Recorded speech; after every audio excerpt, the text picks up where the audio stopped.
بادشاہ بنایا اور بہت حسین و جمیل تھے۔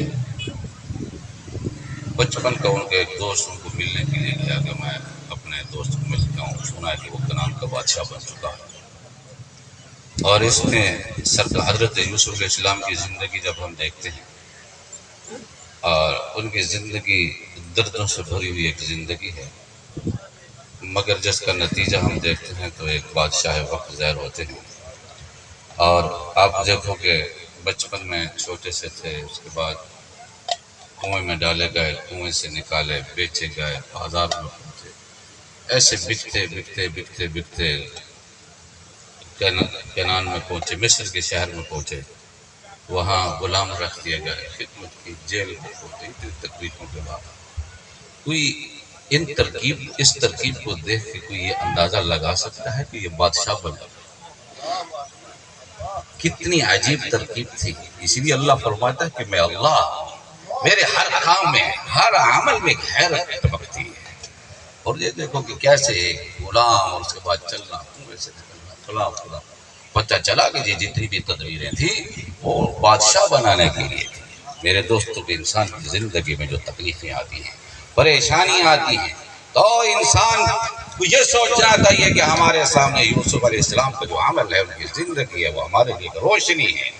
اگر ان کی تکلیفیں، ان کا درد ان کو بادشاہ بناتا ہے تو یہ اللہ نے تسلی دی یوسف علیہ السلام کا قصہ سنا کر، فرمایا کہ تم بھی بادشاہ بن سکتے ہو، تمہیں کیا معلوم کہ میں نے تمہارے دردوں میں اپنی محبتوں کو چھپا رکھا ہے، اور یہ تمہارے دردوں میں بادشاہی موجود ہے، تجربات ہیں، کیونکہ جو جتنا بڑا تجربہ کار ہوتا ہے اتنا بڑا کامیاب بادشاہ ہے۔ فرمایا کہ درد تمہیں تجربہ دیتے ہیں، وہ تجربے تمہیں بادشاہ بنا دیتے ہیں۔ اگرچہ تمہیں بادشاہی نہ ملے مگر تم اپنی فکر کے بادشاہ بن سکتے، تم اپنی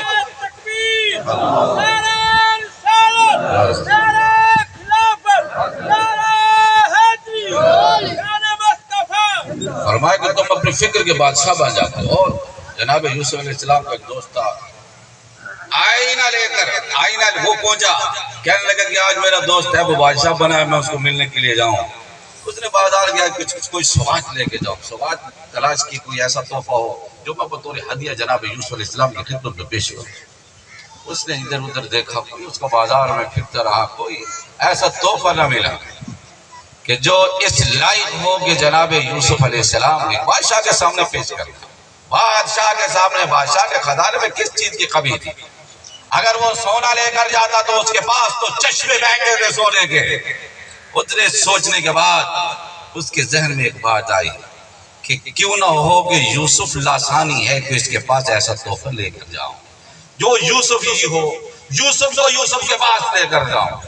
اس نے جناب ایک شیشہ خریدا، آئینہ خریدا، آئینہ خریدنے کے بعد اس نے اس کو جناب کپڑے میں بند کیا، یوسف علیہ السلام کے پاس گفتگو ہوئی۔ یوسف علیہ السلام کو حضرت جلال الدین رومی رحمۃ اللہ فرماتا ہے، یوسف علیہ السلام پوچھنے لگے کہ شہر سے آیا ہے کوئی ہمارے لیے کوئی تحفہ بھی لے کے آیا؟ کہنے لگے کہ بہت تلاش کیا، کیونکہ بے تکلف گفتگو ہوتی ہے دوست کی دوست کے ساتھ۔ انہوں نے کہا کہ وہ ہمارے لیے کوئی تحفہ وغیرہ بھی لے کے آیا ہے؟ کہنے لگا ہاں لے کے آیا ہوں۔ کیا؟ کہنے لگے کہ اس نے شیشہ نکالا، دے دے۔ آپ نے دیکھ کے فرمایا کہ کہنے لگا کہ حضرت یہ اس لیے لے کے آیا ہوں کہ آپ کی مصر کی کوئی چیز نہیں تھی۔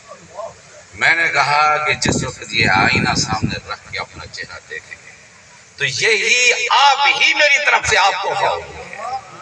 فرمایا کہ یہ تحفہ آپ ہوں گے، جب آپ آئینے میں اپنی تصویر دیکھو گے تو یہ سمجھے گے جو تصویر کے اندر یوسف ہے وہ میرا یوسف ہے، جو اسی کا عکس بن رہا تھا وہ میں یوسف تمہارے سامنے لے کے آیا۔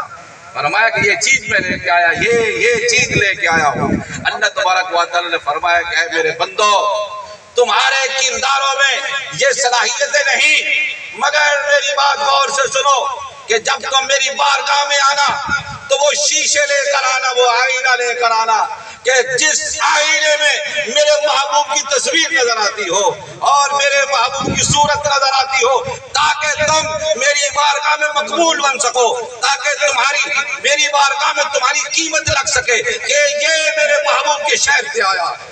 اور اس کے پاس تحفے وہی ہیں، خوشبوئیں وہی ہیں، مہک وہی ہے جو میرے محبوب کی مہک تھی، اور اس میں انداز وہی ہے جو میرے محبوب کے انداز تھے، اور اس کا چلنا وہی ہے جو میرے محبوب کا چلنا تھا، اور یہ دیکھتا اسی طریقے سے جیسے میرا محبوب دیکھا کرتا تھا، اور اس کو میرے منانے کا انداز اس کا وہی ہے جو میرے محبوب کا انداز تھا۔ میرا محبوب مجھے سجدوں میں منایا کرتا تھا، مگر یہ بندہ بھی مجھے سجدوں میں مناتا ہے۔ فرمایا کہ جس وقت یہ چلتا ہے اور اپنے سجدوں کو تعویل کر دیتا ہے، میرا محبوب بھی اپنے سجدوں کو تعویل کر دیا کرتا تھا۔ فرمایا کہ اس نے اپنے کردار کو خوبصورت بنایا، بے عیب کردار لے کر آیا، اور یہی چمک اور یہی خوشبو میں اپنے محبوب کے کرداروں میں دیکھا کرتا تھا۔ فرمایا کہ یہ سارا کچھ یہ میرے محبوب کے خزانے سے لے کر آیا، مہک وہاں کی، خوشبو وہاں کی، کردار وہاں کا، چلن وہاں کی، اور دیکھنا وہاں کا انداز یہی، اور یہ پورا انداز میرے محبوب کا لے کر آیا۔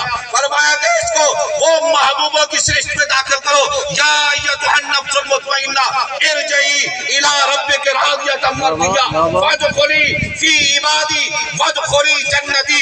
اس کی تنہائیوں کو مٹا دو اور اس کو میرے محبوب کے رہنے والے جو مستانے ہیں مستانوں میں داخل کر دو۔ یہ میرے محبوب کی اتباع کا اثر ہے۔